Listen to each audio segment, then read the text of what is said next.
Amigos de P1, bienvenidos. Retomamos la historia de Carlos Pájaro Garro, esta que interrumpimos la semana pasada para darle cobertura a lo que es técnicamente, conductivamente y en cuanto a puesta a punto el mundo del TC en Rafaela, una carrera tan especial que nos permitió conocer algunas cosas verdaderamente increíbles de cómo se pone a punto un auto de carrera y cómo se maneja. En el óvalo santafesino, que aunque no sea totalmente óvalo en esta época del automovilismo, tiene esa cualidad única que no tiene ningún otro en Argentina y probablemente muy pocos en el mundo.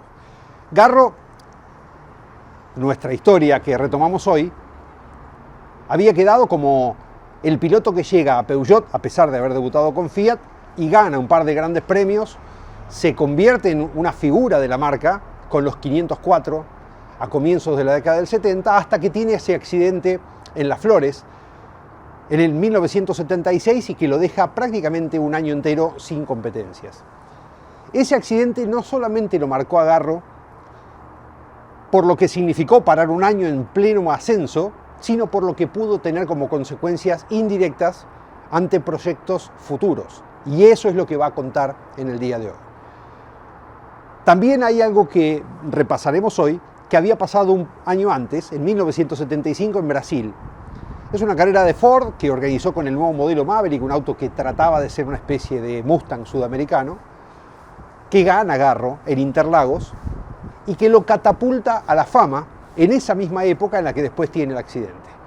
Y esto tiene que ver con lo que ocurrirá o no ocurrirá después en 1977, 78 y 79. Garro tuvo dos posibilidades muy concretas de ir a correr a Europa. Una en monopostos, increíblemente para los que lo miramos desde la retrospectiva de ver pilotos de autos con techo que siempre corrieron autos con techo, pilotos de monopostos que corrieron siempre en monopostos, abro paréntesis, salvo Agustín Canapino, y cierro el paréntesis. Sin embargo, tuvo después una segunda oportunidad en autos con techo y en la especialidad en la que él era probablemente uno de los más talentosos de Argentina, como es el rally. Eso lo contará en el día de hoy. Sin embargo, hay algo que quiero invitarlos a usar como ejercicio a lo largo de todo el programa, que es ir escuchando los relatos de Garro, viendo las épocas y tratando de hacer un paralelismo con algo que está ocurriendo en el día de hoy. O con el automovilismo moderno, podríamos decir, con este que pasa ahora, 50 años después de aquel momento en el que Garro brillaba con el Peugeot 504 en sus distintas situaciones, tanto a nivel nacional como internacional o incluso en pista o rally. Verán a lo largo de todo el programa que hay situaciones que se repiten o circunstancias que se repiten y que terminan condicionando el final o el futuro de esa misma persona, en este caso de un piloto, pero también se aplica a una fábrica o una categoría. Al final del programa haremos alguna reflexión al respecto. Bienvenidos a la segunda parte de la historia del pájaro Garro, un pájaro de alto vuelo.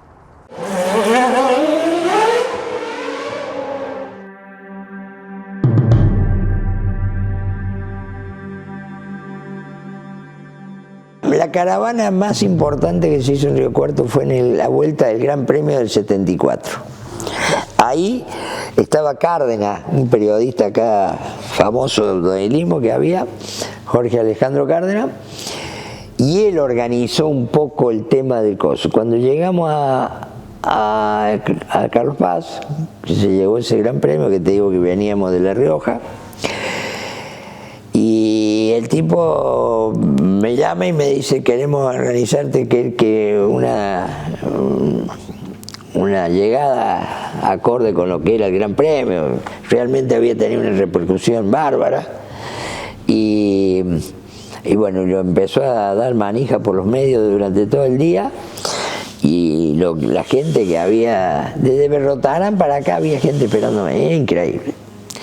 Y acá me entregaron la llave de la ciudad, pero bueno, dicen que nunca se juntó tanta gente en Río Cuarto. Eso fue algo increíble, porque la última etapa, que iba a ser un domingo, no se corre porque traen los restos de Perón. Entonces suspenden todas las actividades, hasta suspendieron acá. Se corrió el lunes, la última etapa de ese Gran Premio. Estábamos en La Rioja, estuvimos todo el domingo al pedo, el lunes largamos. De La Rioja a Chamical, que hay como 150 kilómetros, todo recta así, había que ir chupado, porque si no te mataban si ibas solo.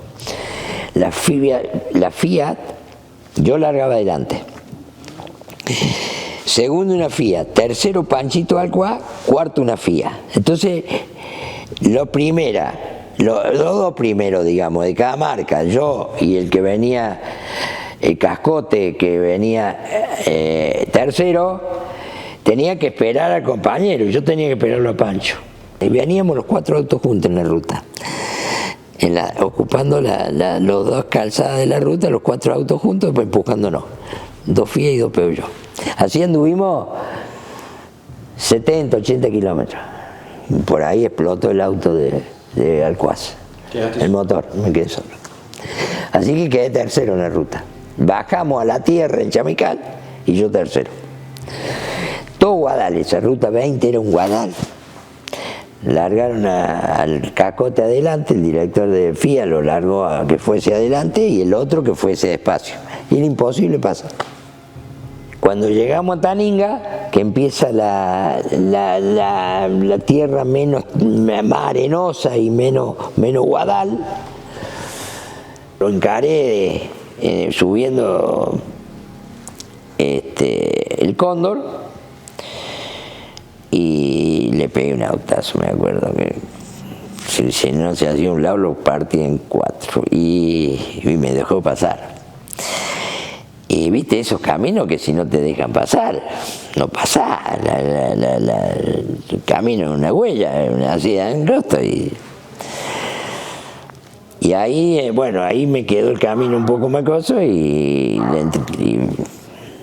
hice todos los récords habidos por haber, tuve suerte y llegué a Carlos Paz y le gané por 1 minuto.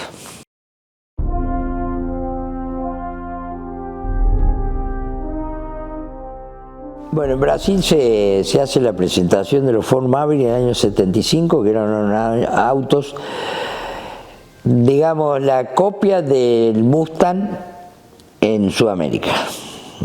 Te diría que podía comparárselo con un auto de ese tipo. Y el lanzamiento se le ocurre a Ford hacerlo con una carrera invitando a pilotos de todos los países. Y el Automóvil Club Argentino decide por elección 5 pilotos argentinos, los cuales estaba Di Palma, Fernandino, Zunino, Recalde y yo. Vamos a correr a Interlagos. Y bueno, nosotros no lo conocíamos el auto ni por foto. Después habían invitado 4 pilotos de Fórmula 1. 4, de los cuales uno era Pache, que en ese momento era uno de los principales pilotos de Fórmula 1. Y después había 2 pilotos de los países con menos automovilismo, caso Chile, Uruguay, Paraguay, Perú, Colombia, y había 5 argentinos, porque los uruguayos, los brasileños también tenían 5. Y fuimos, el loco Di Palma quería hacerlo caminando y el Colorado dice, vamos a alquilar un auto, y alquilamos un escarabajo para conocer para dónde doblaba el circuito, no teníamos la menor idea. Y bueno, en eso anduvimos 5, 8, 10 vueltas, no sé, no me acuerdo, porque íbamos en los 5, no íbamos los 5, íbamos a 2. Y en una de esas estaba el sábado a la tarde, estábamos en el autódromo y aparece Pache con un Maverick, con el presidente de Ford Brasil. Y bueno, viste, los brasileros, era todo saludo a Pache, qué sé yo, un ídolo indudablemente el tipo. Y loco Luis me dice en una de esas, está atento. Y le digo, ¿qué vas a hacer? Me dice, te parate al lado de la puerta del lado del acompañante, del Maverick. Y miramos, nosotros nos hacíamos, el loco se hacía el boludo, se miraba, se sentó arriba del auto, como viendo a ver qué lo que era el auto. Y una vez se lo puso en marcha, y yo me subí al lado, puse primero y no fuimos. Nos robamos el auto. Qué cosa, vos sabés que a mí me dio no sé qué, pero bueno, pero era esas cosas que tenía Luis, ¿no? Y los tipos se quedaron haciendo señas, como el Peno 14, nada, y ya salimos a fondo. Y bueno, ya sabíamos lo que era el auto, por lo menos. Dio una vuelta, loco, y en la recta allá opuesta, lejos de los boxes, nos cambiamos. Me dice, ahora da una vuelta vos. Eso tenía, el loco tenía hasta eso de bondadoso, era, ¿viste? El tipo. Y di una vuelta, yo pasaba frente a boxe a fondo. Yo alcancé y que pararon. Y dimos 2 o 3 vueltas y paramos en box. Nah, bueno, sabés, los de Ford estaban enojados. No el presidente, porque con ese ni siquiera llegamos a hablar. Los empleados que estaban de Ford ahí, que había gente relacionada con la fábrica, porque era la gran presentación del Maverick, no, querían matar. O sea, un poquito más de experiencia que los otros 20 teníamos.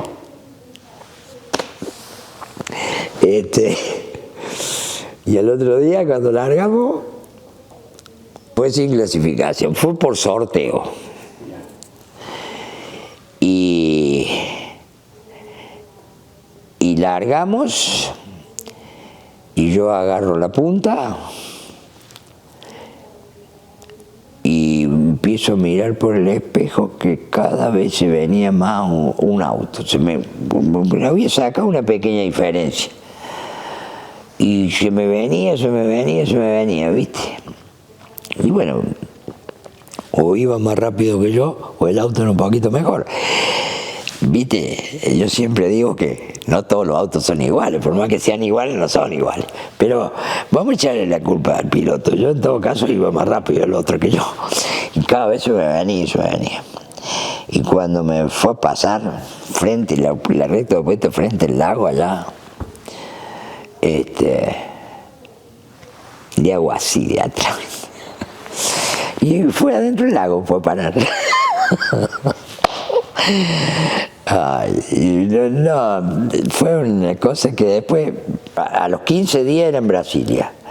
Nos quedamos allá nosotros y fuimos a Brasilia y todos los cañones apuntaban a mí, ¿viste? Todo.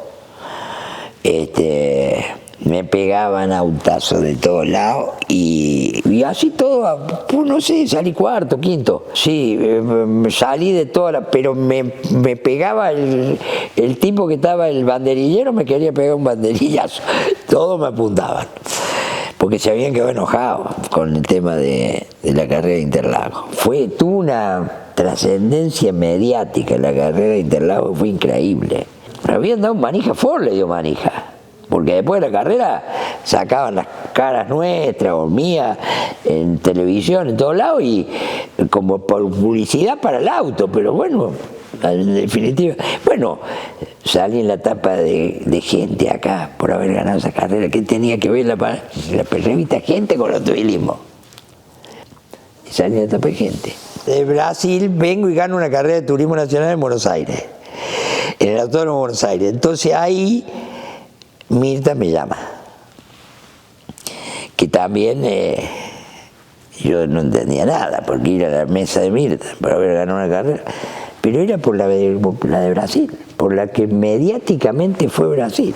Pero si tuve 10 años que la gente me decía Brasil, Brasil, Brasil, y yo, te digo la verdad, como deportivamente para mí Brasil fue una carrera más, fue una carrera común. Si vos me das a elegir, yo la pongo décima en las carreras que yo he ganado. Mediáticamente la pongo primera, sin ninguna duda.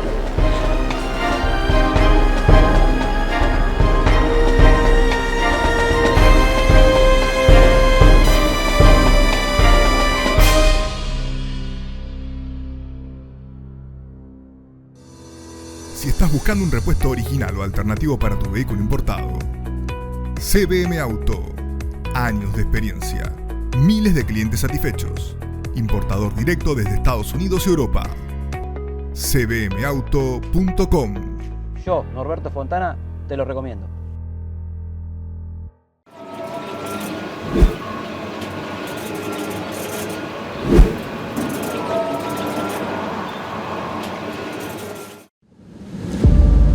La producción no se puede detener. Las máquinas tampoco.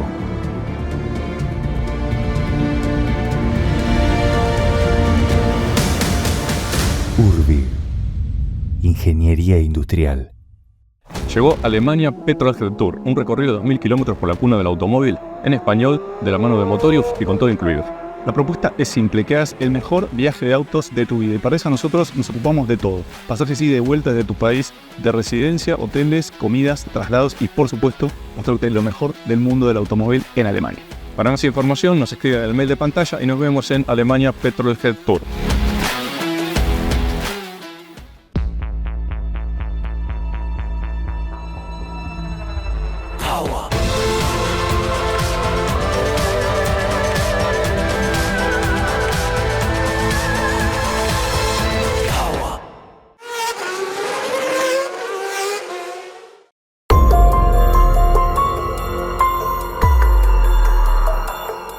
Los dos pilotos indicados para ir a Europa después de Lolle y los 2 o 3 más que fueron, que se volvían, caso Caldarella, caso Ruesch, el único que quedó es Lolle, pero después decide el Automóvil Club hacer otra misión de ese mismo tipo y seleccionan a 2 pilotos, Zunino y yo. Y bueno, yo me pego la piña esa en las Flores y mi posibilidad quedó trunca. Y quedó tan trunca, hasta la idea quedó trunca, porque Zunino no se pudo ir ese año, no fue. Recién se fue en el 77. O sea que fíjate que estaba hecha un poco, el Cutuli quería el contrato, pero quería, yo había salido campeón sudamericano, había ganado en Brasil, entonces estaba hecho un poco por mi figura. Al caerse la posibilidad de que yo fuese, se le cae también la posibilidad al Colorado. Y recién el Colorado puede ir al otro año. Y bueno, llegó el Colorado, llegó a correr Fórmula 1. Yo hago y digo, podría haber por lo menos probado, qué sé yo.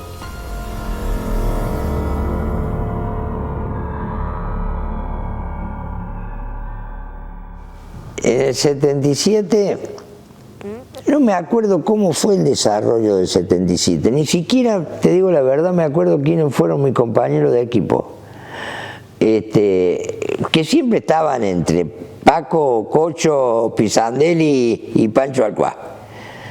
Eso eran, si iba uno, venía el otro, ahí estaban. Yo siempre, gracias a Dios, quedaba, pero ellos se cambiaban.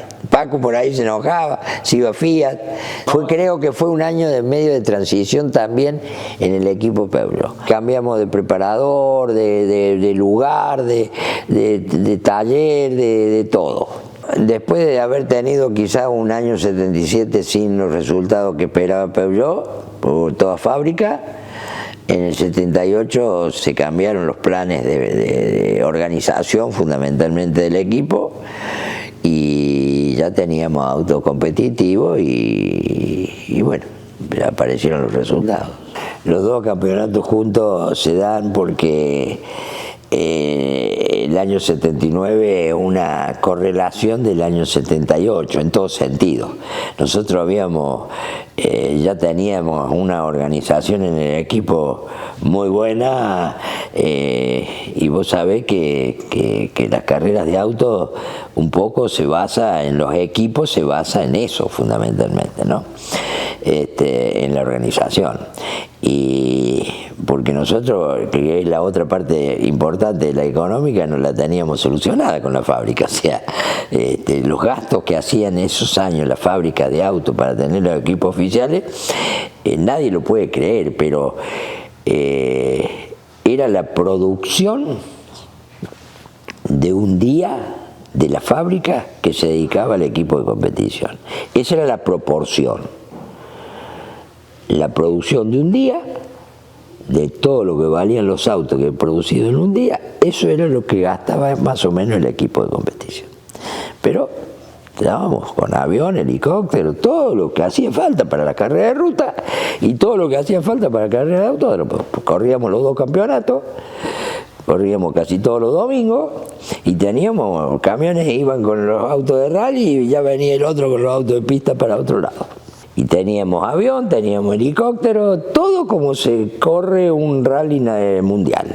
Exactamente en ese tipo de, en esa organización, en ese nivel de organización. Por supuesto que fue en el año 79, o 79, 80, o 78, pero digamos, hace 50 años atrás. Pero todo lo que vemos de despliegue hoy en un rally mundial, para el año 79-80 existía exactamente lo mismo, por supuesto guardando con la diferencia que hay en cuanto a la tecnología y demás, pero nosotros teníamos todo lo mejor.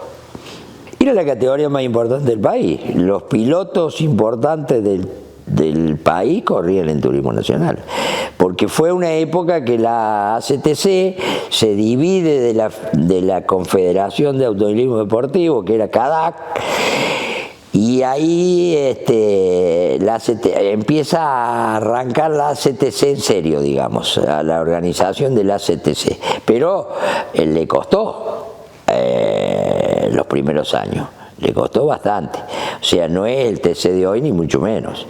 Y la categoría más importante y sobre todo la plata que se gastaba y los pilotos, lo que ganaban los pilotos y demás, era el turismo nacional. Yo tenía sueldo y bueno, yo te explico, yo ganaba 1,5 autos nuevo por mes.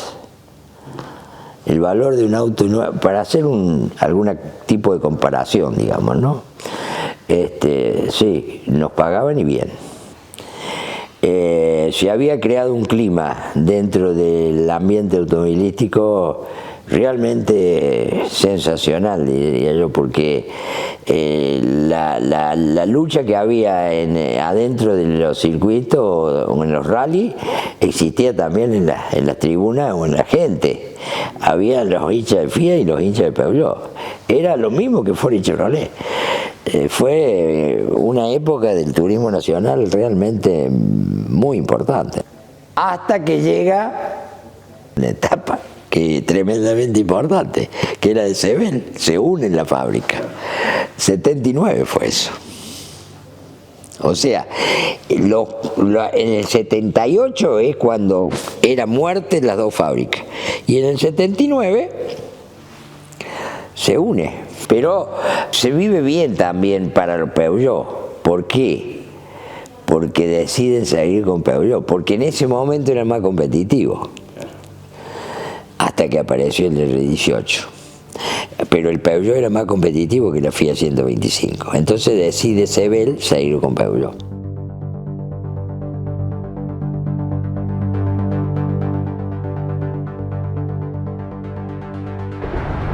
Nadie imaginaba que un Mustang podría ser eléctrico. Nadie imaginaba que un eléctrico podía ser un Mustang. De 0 a 100 en 3.7 segundos. Nuevo Mustang Mach-E. El único eléctrico que es un Mustang. La inteligencia encuentra el camino.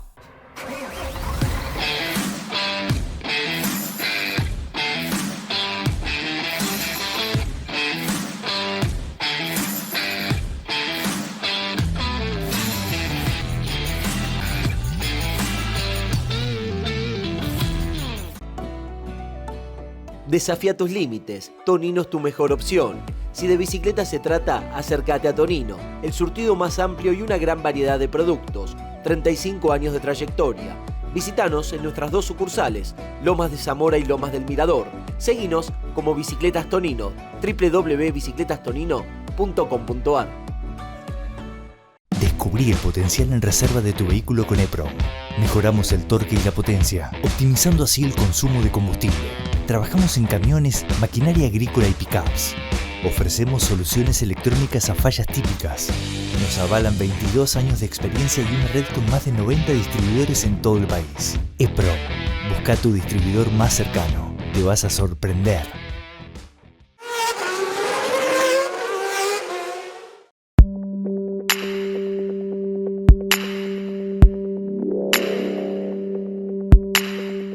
En realidad, nace en el 79 con la primera prueba que se hace para el Campeonato del Mundo, que se hace sin puntaje y que se para en Paraguay por un problema de una revolución que hubo no se termina esa carrera del 79 que se hace con puntaje. Que nosotros participamos con los 504 y vienen con los 504 como los nuestros de carrocería, pero con fierros muy superiores. Que habían corrido en Kenia y habían corrido los 504 de ellos, eran otros 504. Y bueno, y ahí yo voy ganando hasta las cataratas de... Venía McKinnon y Lefebvre, me parece que era el otro piloto que había traído Peugeot de allá. Y ahí es cuando medimos fuerza y dijimos estamos a la altura de ellos, en ese momento. Y en el 80 se empieza a practicar acá, empieza a aparecer los famosos prime cortos, ya se terminaron las etapas largas como corríamos y se empieza a hacer lo mismo que en Europa con prime mucho más corto, con navegantes y con, viste, no llevábamos simplemente un acompañante o un mecánico, tenía que ser navegante, porque el navegante en un rally es el 50%. Sí. Y yo ahí es cuando corro en el 80 con el equipo francés, el rally argentino, el rally mundial, digamos. Lo piden al auto de acá, de Peugeot, de Argentina, piden un auto del equipo oficial francés que trajeran en las coupé V6. Esas eran las coupé V6. 504 coupé V6. Que ya tenían 280 caballos, que eran, viste, los autitos un poquito más. Y pero aparecen también los Fiat 131, los Datsun, los Mercedes-Benz, que Jorge Recalde corre con un Mercedes, el Lole corre con un Fiat 131, se baja del Fórmula 1 y viene y corre el Rally Argentina. Y sí, yo lo defiendo el Lole porque algunos por ahí dicen que no manejaba, y yo digo que era uno de los mejores pilotos que tuvo el país. Se bajó de un Fórmula 1, vino a correr un rally en plena montaña que nunca había pasado y no desentonó. El que maneja en todos lados. Pero, por supuesto que ahora son tan distintas las categorías y el tiempo que le dedican que es casi imposible hacer las dos cosas. Pista o fórmulas fundamentalmente y rally. Pero auto con techo, un piloto bueno en pista de auto con techo tiene que manejar en la montaña. ¿Por qué no? No hablemos del fórmula, porque fórmula ya es otra cosa. Pero el Lole vino y no desentonó para nada. Lo traen al auto. Le dicen que sí a Peugeot y traen una coupé. Y llegan, las coupé llegan 10 días antes. Pero no llegaban el piloto, oficiales, ni McKinnon ni Lefebvre. Y había que ir a hacer una prueba a Tucumán.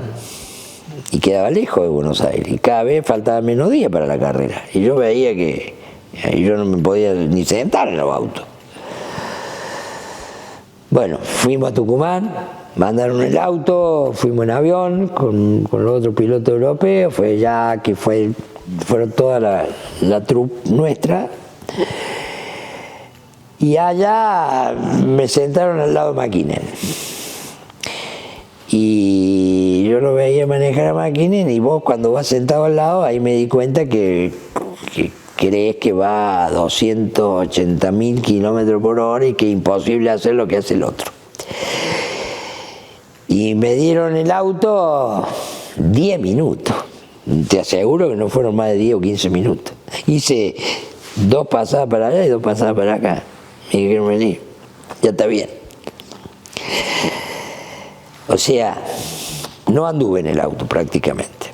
Me vine a Buenos Aires y lo que anduve fue llevar el auto de Buenos Aires a Tucumán, porque se largaba en Buenos Aires, pero se largaba teóricamente en Buenos Aires, en enlace. Íbamos en enlace toda una noche a Tucumán.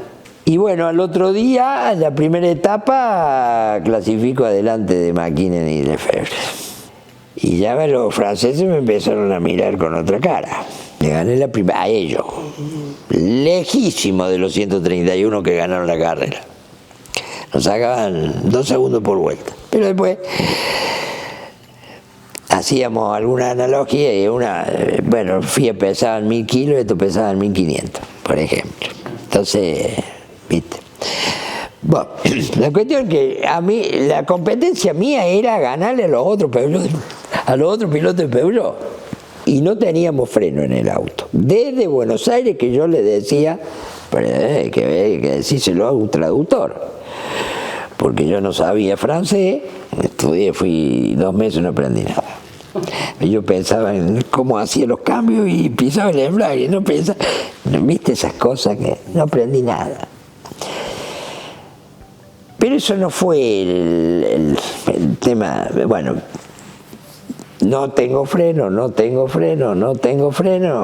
Y con Jackie, que a su vez le decía a Jean Todt, estoy hablando de Jean Todt, le decía a Jean Todt, que era el acompañante de McKinnon, para a su vez Jean Todt, y director de equipo. Y venía, tocaban y salía y era lo mismo. Bueno, en un prime, antes de largar un prime, empezaba una zona difícil de montaña. Y antes de largar ahí ese prime, baja el helicóptero y yo arriba del helicóptero tenía un traductor y le dije que no tenía freno. Tocar o qué sé yo, y me frenaba 5 minutos el auto y después no frenaba más. Se ponía duro el pedal y en una de esas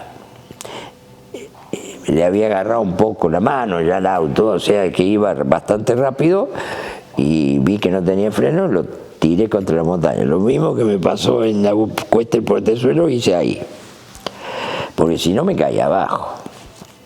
Ese es el instinto de conservación nada más. Y lo hice mierda. Y lo hice mierda, pero aparte de hacerlo eso, el problema fue lo que hablé. Me agarré una radio y dije algunas cosas que no las tendría que haber dicho. ¿Por qué? Fundamentalmente. No porque no las pensaba y que creo que...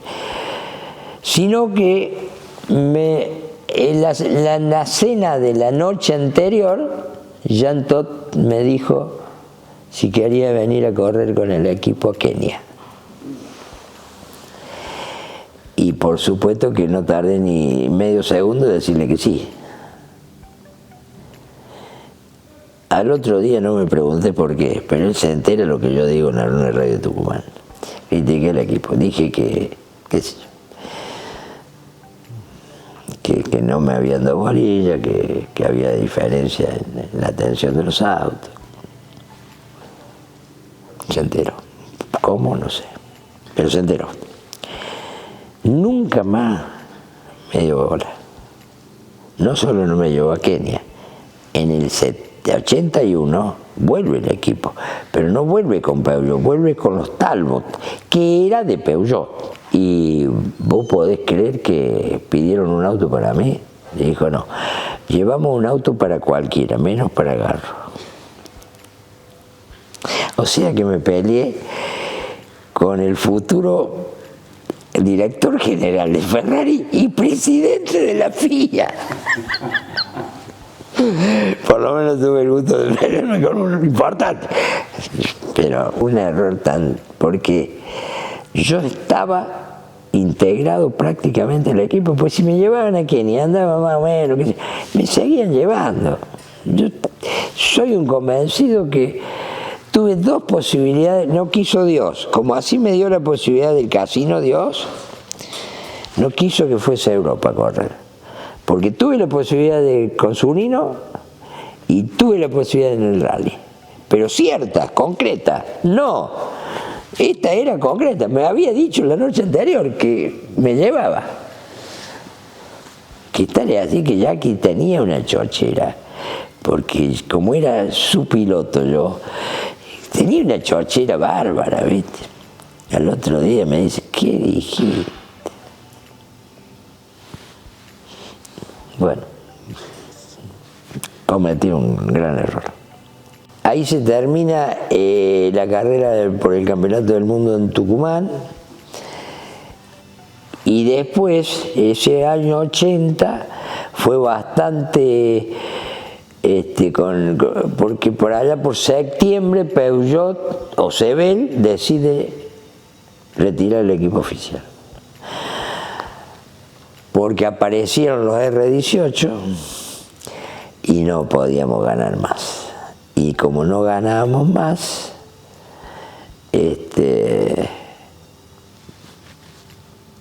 retira el equipo Peugeot. Que yo lo entendí porque la inversión que hace una fábrica en un equipo de competición es para mostrar sus productos, para publicitario, y si vos perdés, en contra.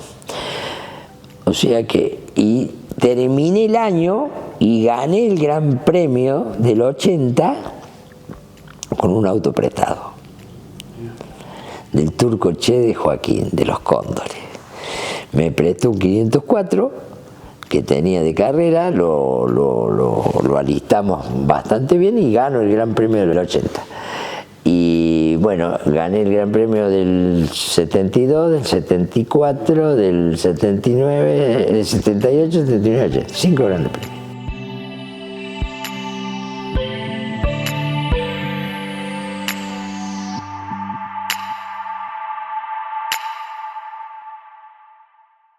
Queridos 20, te voy a contar un poco sobre los 30s. ¿Recordás esas noches donde bailábamos hasta que salga el sol?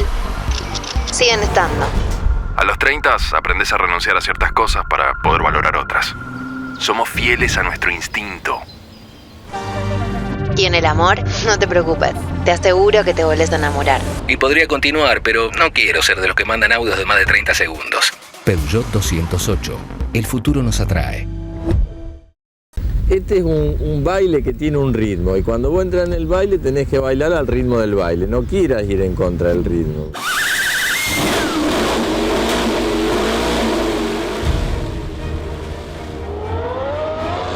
En cualquier tipo de riesgo ponemos seguridad.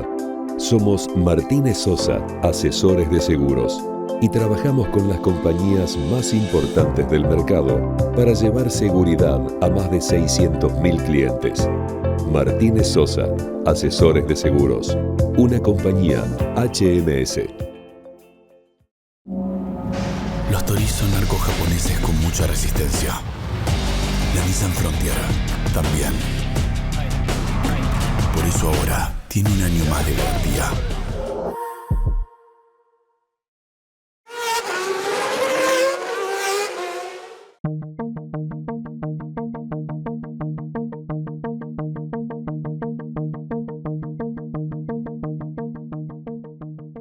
Y en el 84 se vuelve a armar el equipo oficial Peugeot, que arrancamos Alfredo Pisandelli y yo.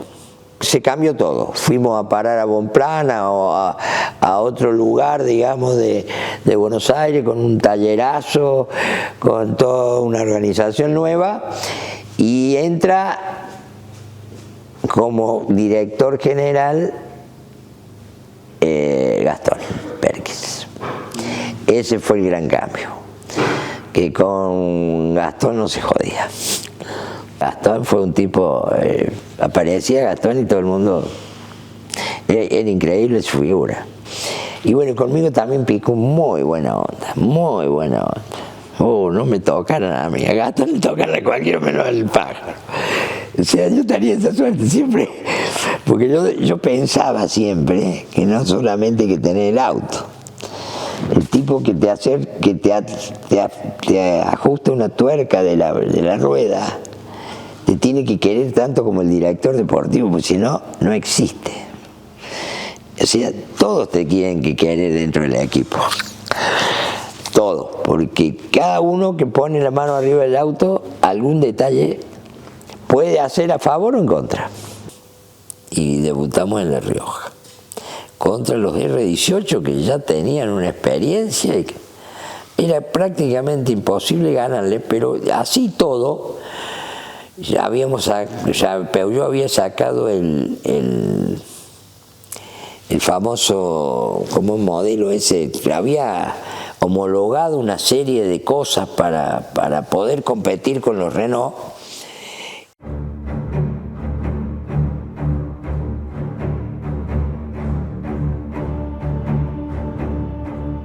Corrimos todo el año y bueno, y se definía en esa carrera en el Gran Premio del Sur si nosotros teníamos buena performance, podíamos tener la posibilidad de que el equipo siguiera en el 85, y si no, la fábrica indudablemente invertía si tenía posibilidad de ganar alguna carrera, porque si no, no se justificaba la inversión publicitaria.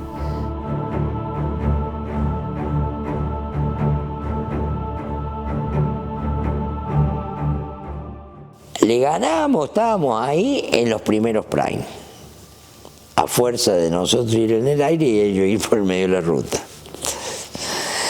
Y bueno, al final de la carrera siempre ganaba Renault, porque o rompíamos una goma o algo, o salíamos fuera de la ruta o algo rompíamos. Nosotros veníamos al límite un poquito más y ellos venían cómodos. Tenían mejor auto.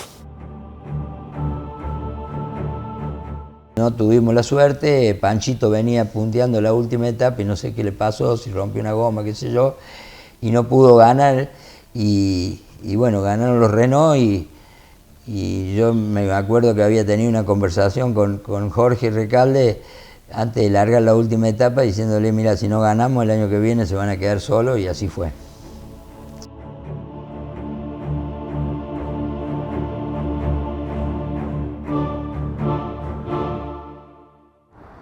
Ese equipo de 1984 termina el 84 en el Gran Premio en Bariloche y se retira, Sebel. Fue la despedida de un tipo de auto, como el auto de tracción trasera en el rally. Los Peugeot 504 representaron durante muchos años el auto perfecto para correr rally. Garro explicó y explicará la semana que viene incluso cuál era la técnica de puesta a punto y de conducción para que el tracción trasera saque la cola y meta la trompa. Pero hay algo muy interesante, que es comparar las épocas. Había llegado la tracción delantera, había llegado el Renault 18, y por lo tanto un tracción trasera ya no tenía demasiado que hacer. De hecho, esto es 1984. También a nivel mundial estaba terminando la era de los autos de tracción trasera. El Lancia 037 Rally, que había brillado en 1983, ya era alcanzado por los Audi en S84, que eran tracción integral, y después por los 205, hasta que Lancia decide cambiar al auto integral con el S4, el Lancia Delta de 1986 del Grupo B. Quiero decir, no solamente fue una decisión de Sebel, de Peugeot, de retirarse ante el dominio de los R18, sino ante la evolución técnica de esa época. Punto y aparte. Y aquí sí la reflexión a los que hacíamos mención en el comienzo, sobre las circunstancias del automovilismo. Garro dice en un momento que cuando la ACTC abre su camino, allá por finales de los 70, 79 concretamente, cuando se independiza del ACA. Le costó al comienzo, y los pilotos oficiales que corrieran en Turismo Nacional, por una cuestión de institucionalidad, tenían que permanecer corriendo en el ACA. ¿Les suena? Tuvieron un perjuicio. Garro podría haber corrido en TC, podría haber tenido una carrera deportiva diferente, y sin embargo quedó en el Turismo Nacional porque era piloto oficial. Esto pasó en el 2001, y esto puede estar pasando nuevamente. Hoy el automovilismo argentino está transformándose completamente. Podríamos decir que se está refundando, y de alguna forma era necesario hacerlo, porque ha caído el automovilismo tremendamente. Esto es personal, pero vale como referencia. Hace 3 años, por una cuestión laboral, yo dejé de ir a las carreras. Estoy más dedicado al mundo del auto, de la industria del automóvil, y por supuesto sigo haciendo P1, que me fascina, me apasiona, junto a Mauro Feito. Pero estar alejado de las carreras a uno le permite tomar distancia y ver en perspectiva cómo se ve el mundo de las carreras en Argentina. Yo les aseguro, por mi condición profesional y la circunstancia que mencioné, estoy constantemente en contacto con las fábricas. Nadie habla de carreras de autos de Argentina. Nadie, no solamente los funcionarios de fábricas de autos, sino los propios periodistas y la gente que participa de este mundo del automóvil. De lo único que se habla cada tanto es de Fórmula 1, nada más. Entonces, se está refundando el automovilismo argentino. Hemos escuchado a Garro hablar del Gran Premio del 74, de la trascendencia que tuvo, de lo que eran las carreras de Turismo Nacional. Hemos visto cómo la lucha de poderes terminó coartando la libertad de crecimiento a un piloto profesional del nivel que tenía Carlos Garro. Hemos visto también cómo esa carrera en Brasil generó tanto revuelo que Garro salió en la revista Gente, al poco tiempo fue invitado a la mesa de Mirta Legrand. El automovilismo tenía una trascendencia distinta. Y esta es la reflexión final que yo propongo hacer, que es muy personal, y muchos pueden estar de acuerdo, pero muchos también no, que es el automovilismo debe recuperar un lugar que perdió, el de las carreras que llegaban a la gente y las movilizaban. Encerrados en un autódromo probablemente se consiga mucho menos efecto que cuando se va afuera. Por eso es que el Dakar tuvo el éxito que tuvo en Sudamérica cuando vino en 2009. Y lo mantuvo mientras estuvo en esta región del mundo, corriéndose antes de volver a Medio Oriente, en el caso a Arabia Saudita. No es tiempo de pensar, yo no digo que vuelvan las carreras de ruta, porque no es fácil hacerla, porque logísticamente y a nivel de seguridad es muy complejo conseguirlo. Pero no es tiempo de pensar otra vez en un automovilismo que pase por la puerta de la casa de la gente, aunque no sea corriendo, aunque sea en enlace, uniendo lugares, uniendo pueblos. No es tiempo de pensar, ya que estamos reformulando todo el automovilismo, y acá invito a la CDA y a la ACTC, porque todos tienen que ver con el futuro, de pensar qué tenemos que hacer con el automovilismo para que vuelva a trascender. Es una pregunta, nada más, no tiene respuesta. Ojalá el nuevo camino que muchas categorías están tomando y muchas federaciones de irse con la ACTC tenga un resultado distinto. Y distinto significa volver a trascender. Queda abierta la pregunta, el tiempo dirá. La semana que viene terminamos con Garro, habrá todavía muchas anécdotas, particularmente muchas historias, una reflexión sobre el automovilismo de aquel tiempo y cómo era, y por supuesto, detalles muy graciosos que tienen que ver con la forma en que se entendía el deporte y lo picaresco que era en algunas oportunidades. Los esperamos aquí la semana que viene, hasta entonces.